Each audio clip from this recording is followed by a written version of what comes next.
mempersembahkan tubuhmu, walaupun tubuhmu disabilitas, tubuhmu tidak sempurna, tapi orang melihat kemuliaan Tuhan di dalam tubuhmu.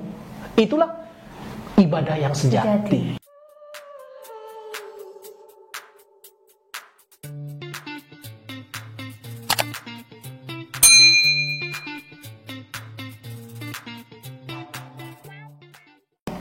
Halo sahabat CP, kembali lagi di channel YouTube Clara Panggabean. Ya, kali ini aku bersama dengan Bang Boy Siaan. Iya. Apa kabar Bang? Oh baik Ya. Saya boleh buka ya? Boleh. Oh Iya. ya, tadi aku udah buka duluan ya. Oke. Tapi kita tetap Iya, menjaga protokol kesehatan. Iya. Nah, Bang Boy Siaan. Nah, ini seorang motivator dan juga seorang wartawan ya. Boleh nggak Bang cerita juga kepada kami semua, nah khususnya untuk kaum muda dan sahabat-sahabat CP yang ada di channel YouTube Clara Panggabean. Nah, cerita nih Abang nih, yang aku tahu nih Abang awalnya dulu dari lulusan teologi ya. Iya, saya dulu memang sekolah di Sekolah Tinggi Teologi Jakarta ya. Sekarang namanya sudah berganti menjadi Sekolah Tinggi Filsafat dan Teologi Jakarta.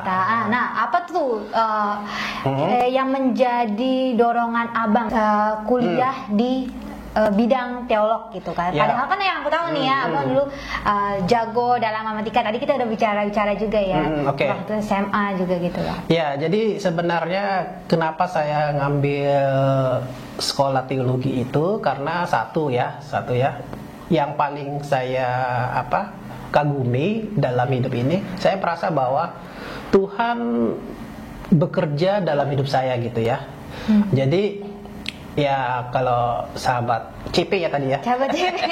Nah, aku CP, sebutnya teman-teman yang mendengarkan ini sahabat CP, Clara Panggabean supaya disingkat. Ya, jadi sahabat CP, kalau lihat keadaan saya kan saya disabilitas sejak lahir gitu ya. Jadi ketika itu memang saya dulu minder gitu ya. Sangat minder sekali dari SD. Nah, saya bisa bangkit dari keminderan itu ketika saya SMP gitu, masuk sekolah negeri di SMP. Lalu dari situlah awalnya saya merasa bahwa Tuhan itu begitu baik sama saya karena Dia memberikan dorongan, memberikan semangat terus kepada saya supaya tidak minder gitu ya. Justru saya harus bisa menunjukkan kepada orang lain bahwa Tuhan begitu mengasihi kita begitu. Jadi Tuhan bekerja. Tuhan memakai saya untuk menyatakan kemuliaannya. Nah, dari situlah saya akhirnya mampu bisa sekolah dengan baik di SMP, lalu bisa lanjut ke SMA, dan akhirnya saya bisa bekerja itu. Nah, saya berpikir ternyata Tuhan begitu baik. Saya merenungkan hidup saya renungkan. Terus kemudian saya juga pelayanan di gereja ketika itu ya. Jadi saya dulu aktif di gereja, di pemuda ya. Kemudian juga setelah saya menjadi pengurus pemuda, lalu saya diajak oleh kawan-kawan dari guru-guru sekolah minggu di gereja, mau nggak kamu jadi guru sekolah minggu? Tadinya saya agak agak kikuk juga jadi guru sekolah minggu. Bertemu dengan anak-anak. Iya gitu betul. Ya? Apa bisa gitu kan? Jadi saya berpikir ya boleh saya coba Kak. Ya kalau kamu mau coba, mau lihat-lihat memantau dulu ya boleh gitu. Ketika saya ditawari itu, lalu saya diajak ngobrol, diskusi dengan kakak itu. Lalu si kakak itu, kamu sepertinya punya potensi untuk jadi guru sekolah minggu, kata kakak itu kan. Nanti kalau kamu mau ikut pelatihan dulu gitu ya. Ikut pelatihan, kita ada standarnya. Ikut pelatihan, setelah lulus pelatihan, dinyatakan lulus, sudah memiliki kompetensi yang baik, maka kamu bisa jadi guru sekolah minggu gitu. Nah, saya ikuti pelatihan pembinaan guru sekolah minggu, dan akhirnya saya jadi guru sekolah minggu. Nah, cukup lama saya jadi guru sekolah minggu, malah saya bisa menjadi pembina sekolah minggu gitu. Jadi karena kepercayaan teman-teman dari teman-teman guru-guru sekolah minggu, waktu itu saya diminta supaya menjadi membina guru-guru baru gitu kan. Karena saya dinilai bahwa saya punya konsep dan punya cara untuk mendidik guru-guru baru, maka saya dipercayakan untuk itu.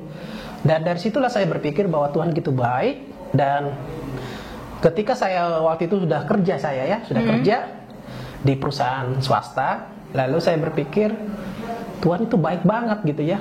Saya kok hidup saya berasa ada berkat yang Tuhan berikan, walaupun bukan berkat materi ya, tidak melulu berkat materi, tapi hikmat yang Tuhan berikan dari pelayanan saya di gereja. Lalu disitulah saya memutuskan, Tuhan, sisa hidup saya akan pergunakan untuk melayani Tuhan sepenuhnya gitu kan.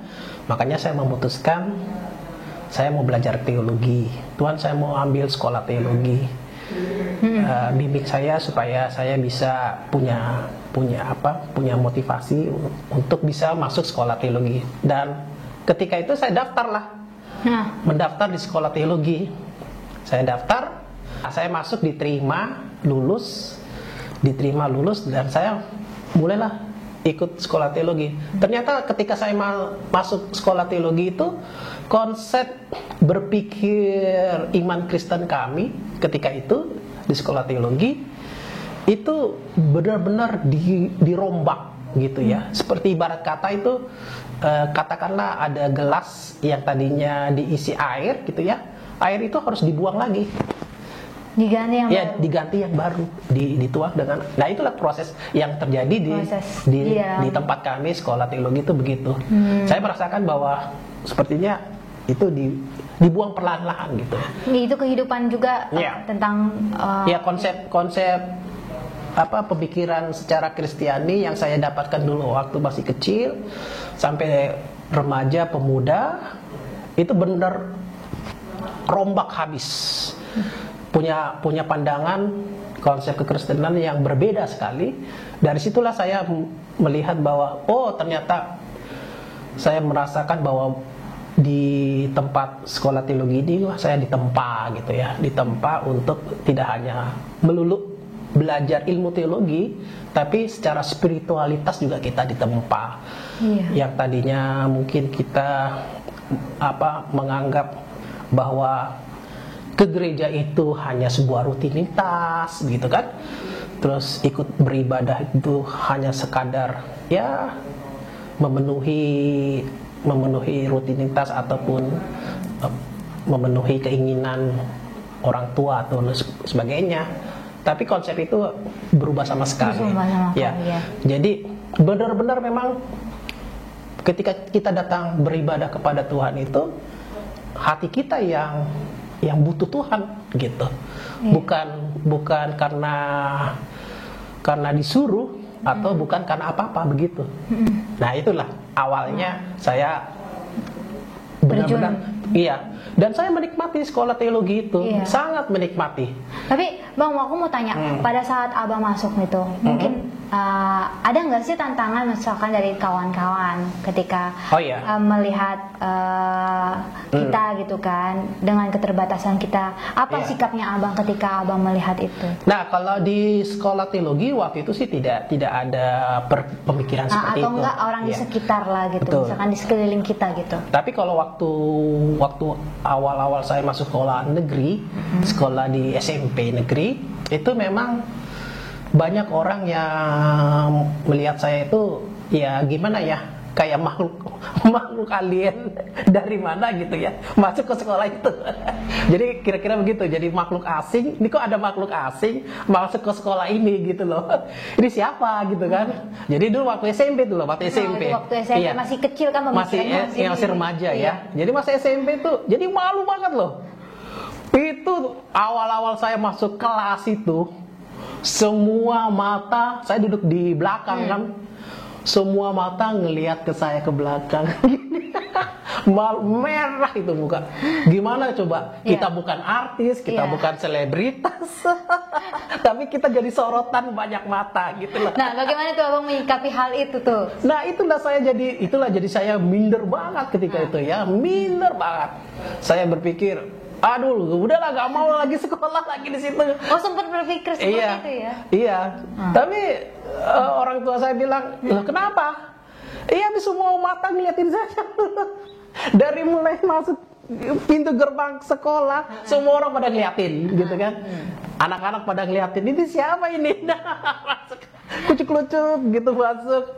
Ya ini siapa, makhluk dari mana ini gitu kan? Kalau ya dulu mungkin era kami dulu, era beda dengan era sekarang ya. Dulu anak-anak itu ya ada juga yang mengejek itu ada, tapi membuli sih belum ada ya. Saya belum mendapatkan bulian yang kasar tuh belum.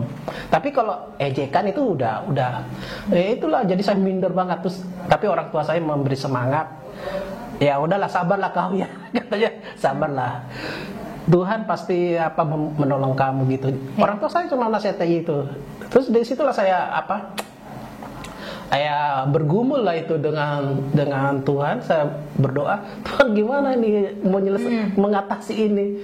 Nah disitulah akhirnya perlahan-lahan Tuhan bukakan jalan gitu, memberikan semangat dan puji Tuhan ya, bukannya saya sombong ya. Dan ketika waktu ujian itu masih semester 1 ya, masih semester 1. Waktu ujian matematika. Matematika satu-satunya yang dapat nilai 10 dari seluruh kelas 1. Abang 100. Wah, keren banget ya. Iya, sejak itu itulah momen dimana akhirnya anak-anak yang tadinya dulu ngejekin saya itu minta maaf sama saya loh. Iya, dia datang ke saya, saya minta maaf ya, dulu pernah saya ejekin kamu begini, ternyata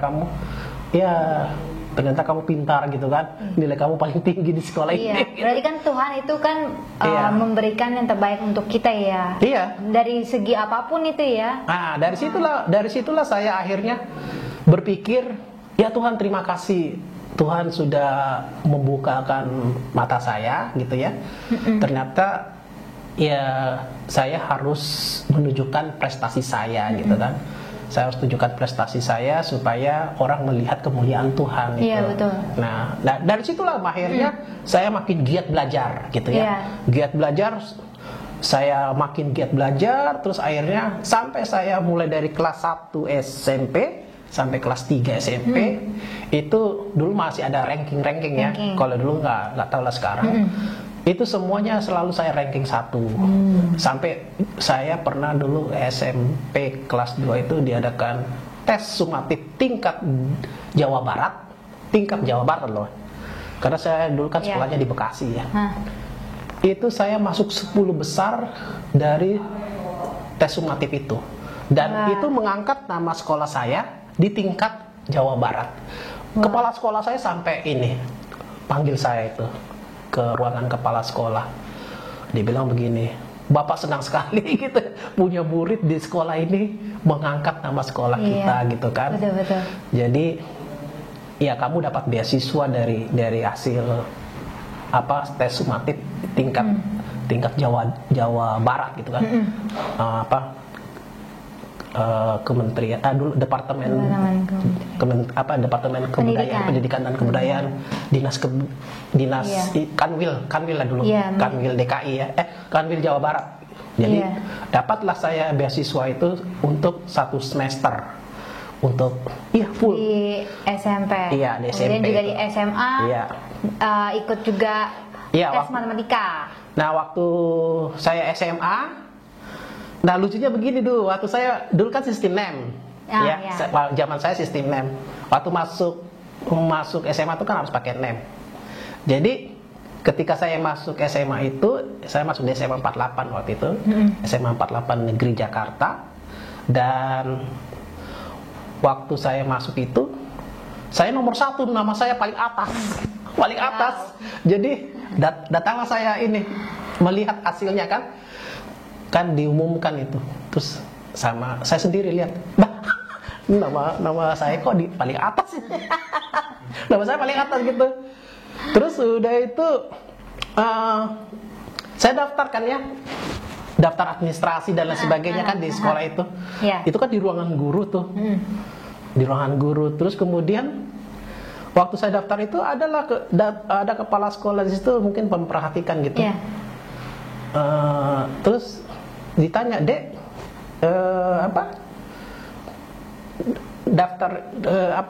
daftar ya Mas ini." Terus dia bilang, "Ini Pak, yang nomor satu ini orangnya." "Oh iya, ini orangnya Bapak itu." Iya. Terus, "Wah, kalau gitu kita ngobrol-ngobrol." Ya gitulah. Jadi akhirnya waktu pertama kali masuk, biasanya kan kita dulu ada penataran P4 ya. Jadi upacara dulu kan hari Senin tuh masuk sekolah SMA, putih-putih. Terus kepala sekolah kan ini pemimpin upacara ya biasanya kan. Jadi dia bilang di upacara itu, setelah selesai upacara dia mengumumkan pengumuman dari sekolah. Dia bilang begini, "Anak-anak, kita berbangga di sekolah ini ada seorang siswa yang masuk di SMA kita ini, dialah NEM-nya paling tinggi, satu-satunya NEM-nya paling tinggi dan jauh dari nomor 2. Jaraknya cukup jauh jaraknya, selisihnya jauh. Dan kalau anak-anak lihat orangnya, pasti tidak percaya dengan orangnya, pasti akan kaget melihatnya." Terus dia sebutkan, saya undang dulu nama saya kan Tonggor Maruliasi Siahat ya. "Tonggor Siahat, silakan maju ke depan ini podiumnya." Iya, ke depan podium. Alamak, ini kepala sekolah bikin saya grogi nih. Suruh maju ke depan. Ayo maju ke depan. Dipanggilin berkali-kali, dipanggilin berapa kali gitu kan. Terus akhirnya adalah guru itu kan, guru yang mengawasi. Ayo maju. Majulah saya. Wah, semua orang pada tepuk tangan itu waktu itu. Waduh, merah saya mukanya itu. Merah banget itu. Gimana ya kita jadi bahan ya perhatian banyak orang gitu kan. Jadi kepala sekolah bilang, "Nah, contohlah ini," katanya gitu. "Walaupun kadarnya kekurangan, tapi dia bisa prestasinya luar biasa." Sejak itu tau nggak, waktu saya SMA itu, bukan hanya kelas 1 yang kenal saya, semua sekolah, satu sekolah itu kenal semua saya. Sampai ada anak kelas 3 itu kan, "Waduh, kamu jago kali deh." Tapi itu menjadi suatu kebanggaan buat abang ya, sehingga abang bisa dapat lulus juga dari SMA dengan baik ya kan, sehingga lanjut lagi kuliah di Telok gitu. Iya, betul. Nah itu aku perhatikan, berarti kan itu abang ada motivasi, yaitu berkat dari Tuhan ya, dengan adanya apa yang kita miliki sekarang. Nah sekarang aku juga mau tanya nih kan, setelah abang dari teolog terus memberikan, kok tiba-tiba nih menjadi seorang wartawan gitu kan, menjadi seorang reporter gitu kan. Nah apa tuh yang mendorong abang menjadi seorang reporter gitu kan, dengan berarti kan harus beraktivitas kemana-mana, keluar kan. Nah, itu kenapa tuh? Jadi begini ceritanya, memang tidak kucuk-kucuk saya meminati dunia jurnalistik ya, tidak semerta-merta begitu. Jadi dulu saya pernah kerja di PGI ya, Persekutuan Gereja-Gereja di Indonesia. Saya diterima di PGI ketika itu. Saya waktu itu ditantang sama Sekum PGI. Waktu itu dijabat oleh Pendeta Gomar Gultom. Ketua umumnya waktu itu Pak Pendeta Ayewangu, Andreas Ayewangu. Jadi singkat cerita, saya dipercayakan untuk memperbaiki website PGI ketika itu. Nah, waktu saya perbaiki website PGI itu, saya bingung. Buset, ini memperbaiki website PGI gimana caranya ini? Saya nggak punya latar belakang, artinya ya untuk membuat website nggak punya kemampuan itu. Tapi saya punya akal gitu kan. Teman-teman saya kan dulu banyak tuh yang teman-teman gereja ya, yang kerja di bank, ada di bank ini sebagai orang IT gitu ya. Terus ada kerja di kantor ini sebagai IT. Dulu waktu itu saya komunikasi via Facebook. tahun 2009 itu kan sudah Facebook kan mulai muncul 2004. Saya sudah punya akun Facebook. Saya chatting lah teman-teman saya tuh di Facebook. Bro, saya ini dipercayakan bikin website begini-gini. Gimana sih kalau mau belajar bikin website begini nih? Terus akhirnya dikasih clue lah sama teman saya di ini. Tahu nggak, saya waktu selesai kerja di PGI itu jam 4 sore, saya kan dekat tuh Gramedia. Iya, dekat. Gramedia Matraman.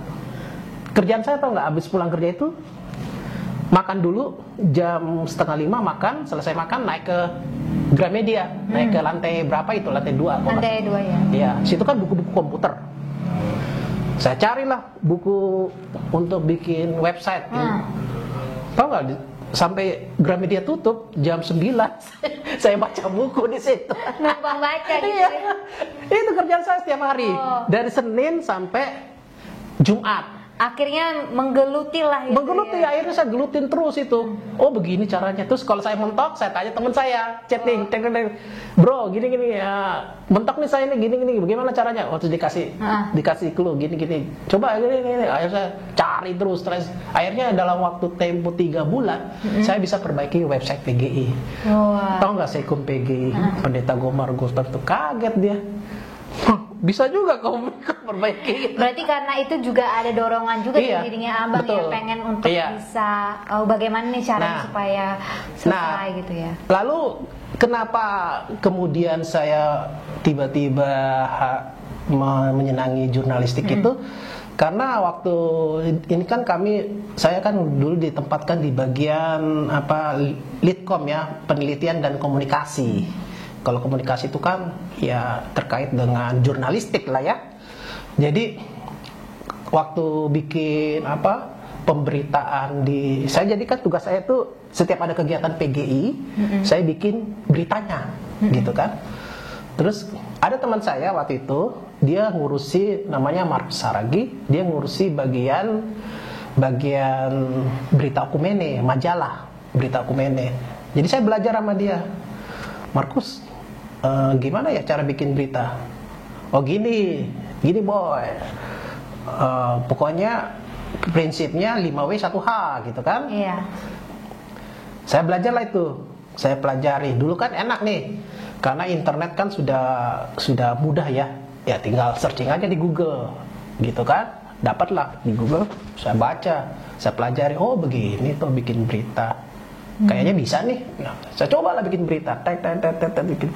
Ternyata saya melihat bahwa di dalam dunia jurnalistik itu, dunia jurnalistik itu kan sangat 5W1H itu sangat standar, dan itu harus membuat liputan, membuat berita tuh harus memenuhi syarat itu ya, 5W1H. Dan itu harus disajikan. Jadi bagaimana kita menyajikan berita itu biar lebih enak dibaca, runut, dan ya enak dibaca itu ya. Nah saya ya kebetulan karena kami di STT Jakarta itu kerjaannya kan bikin paper. Oh iya betul. Iya bikin paper. Bayangin setiap kuliah tuh bikin paper terus. Jadi udah biasalah menulis itu. Udah biasa menulis, jadi akhirnya bikin berita juga udah nggak terlalu sulit gitu kan. Jadi ketika itu ya saya bikin berita, saya bikin angle yang menarik, dan akhirnya ternyata menarik juga nih dunia jurnalistik gitu ya, punya kesenangan tersendiri gitu ya. Akhirnya saya berpikir ya antara teologi dengan jurnalistik itu bisa dikombin, bisa dikombinasikan begitu kan. Tentang pemberitaan juga kan firman Tuhan melalui jurnalistik itu juga bisa ya. Nah dulu makanya tau nggak, kalau saya khotbah diundang untuk khotbah. Jadi kalau sahabat CP mau ngundang saya khotbah boleh. Jadi kalau waktu saya khotbah itu selalu perspektifnya jurnalistik gitu. Jadi tidak melulu perspektif yang khotbah saya buat itu khotbah yang biblika doang gitu ya. Iya, tapi lebih tentang kejadian. Iya, melihat peristiwa. Kayak sekarang misalnya saat ini kan terjadi perang antara Rusia dan Ukraina itu kan seperti itu. itu bisa diolah jadi perspektif jurnalistik yang menarik gitu. Dari perspektif kita sebagai pengamat dari orang Indonesia gitu. Ya. Atau mungkin dari perspektif kita dari orang Kristen gitu ya. Itu menarik gitu. Menarik gitu ya. Jadi sebenarnya dari dunia jurnalistik itu banyak sekali perspektif yang bisa kita teropong gitu. Jadi, itulah menariknya dari dunia jurnalistik ya. Jadi kepake juga dari teolognya, Iya, dari dunia betul. Kehidupan sehari-hari itu bisa Iya, di betul, dalam itu. jurnalistik. Nah ini mungkin pertanyaan terakhir Oke. buat Abang Boy juga. Iya, Ini kan tadi menurut aku juga Abang sebagai Mister Inspirator. Nah Iya. sedikit dulu dari sebelum pertanyaan Oke. terakhir, kenapa nih bisa disebut juga Mister Inspirator? Banyak orang mengatakan bahwa Abang Boy adalah Iya. Mister Inspirator. Ya, ini mungkin karena begini. Saya dulu ceritanya begini. Ceritanya dulu waktu saya di gereja ya, di gereja. Awalnya itu di gereja. Jadi ada guru bahasa dulu, dia guru SMA. Dia dulu sering jadi pembicara di gereja kami untuk pemuda, remaja dan pemuda ya. Saya waktu itu sudah jadi guru sekolah minggu. Terus ibu ini bilang ke saya, Boy, kamu bisa loh menjadi inspirasi bagi banyak orang. Kalau bisa kau tulis buku gitu, buku tentang dirimu gitu. Waduh Bu, saya mau juga sih tulis buku, cuma belum. Ya nantilah saya Iya, kalau kamu bisa tulis buku, nanti ibu bantu untuk proses pencetakan dan sebagainya. Tenanglah soal urusan itu. Pokoknya nggak perlu yang penting kau tulis dulu. Karena buat ibu, tahu nggak?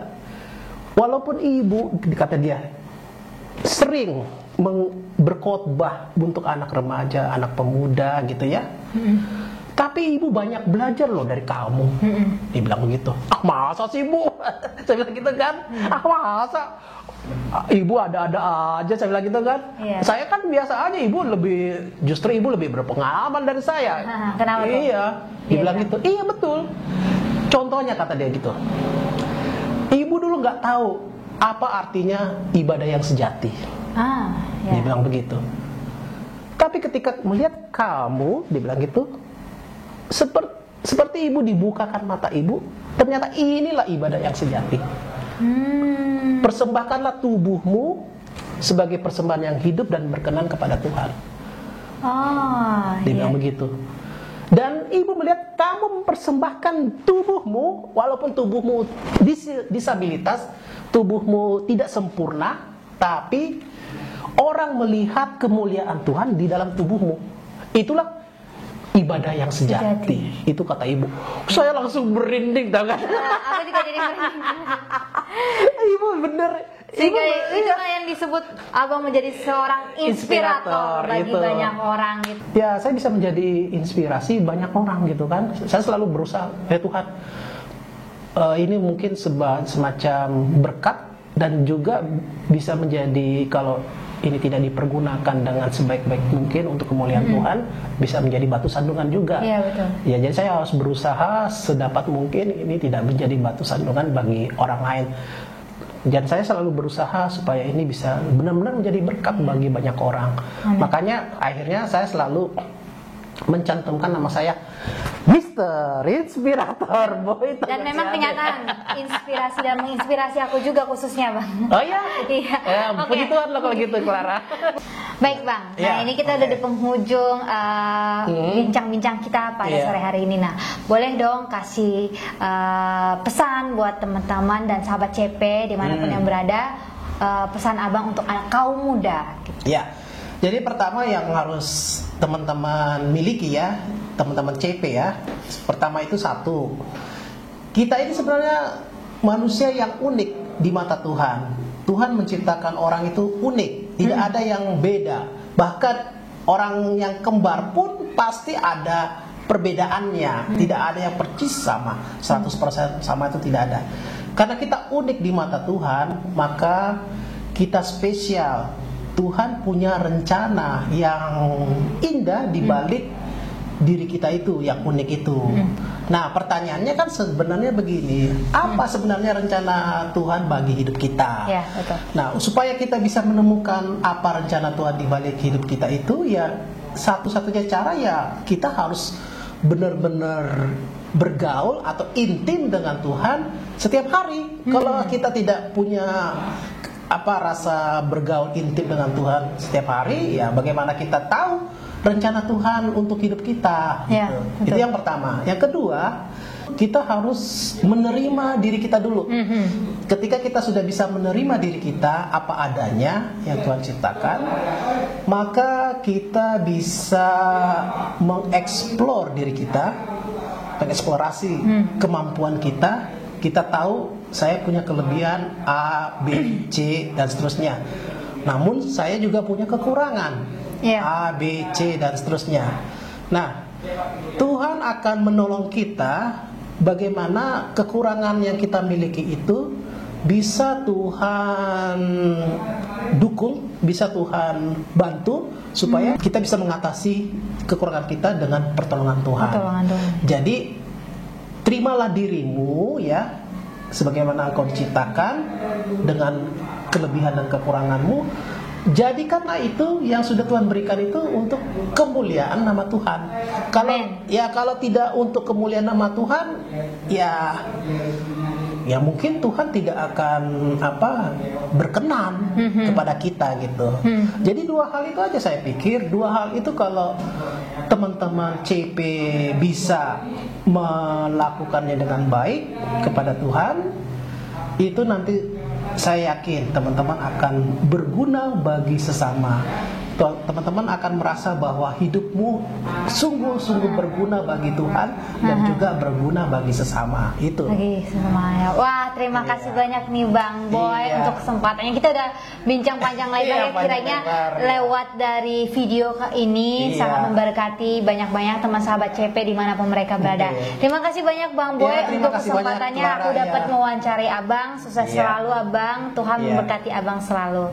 Terima kasih ya sahabat CP. Jangan lupa untuk tetap stay di YouTube channel Karapeng Panggabean, dan jangan lupa untuk subscribe, like, dan komen video ini sekaligus juga men-share kepada semua orang. Terima kasih semuanya. Dadah.